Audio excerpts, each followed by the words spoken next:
By the end of this video, you will know how to edit Xero email templates. Start from your Xero dashboard and look to the top left corner of the screen.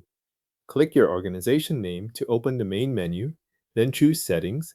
This takes you to the area where account-wide preferences and communication options are managed. On the Settings page, look under the General section and click Email Settings.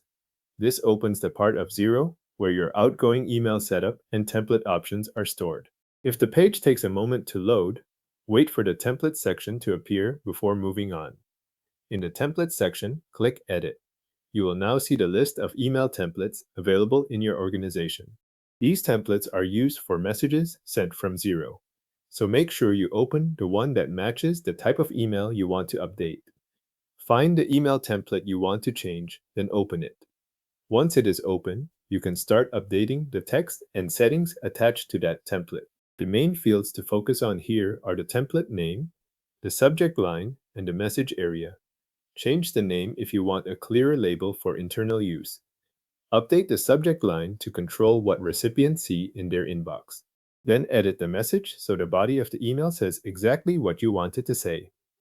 As you update the message, you can also insert dynamic details that change automatically for each recipient. To do that, click Insert Placeholder.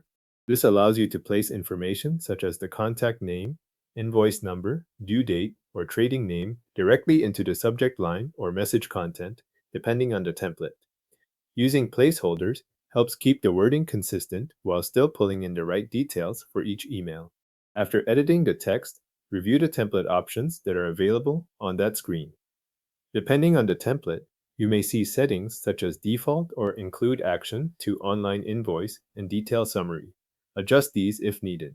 For example, setting a template as the default can make it the one Xero uses automatically, while including the online invoice action and summary can change what the recipient is able to access from the email. Before saving, take one last look through the template to confirm the wording, placeholders, and options are all set the way you want. This is also a good point to make sure you are editing the correct template, especially if several of them have similar names. When everything looks right, click Save to apply the changes. Xero will store the updated version of the template and use it according to the options you selected. Your Xero email template is now updated and saved.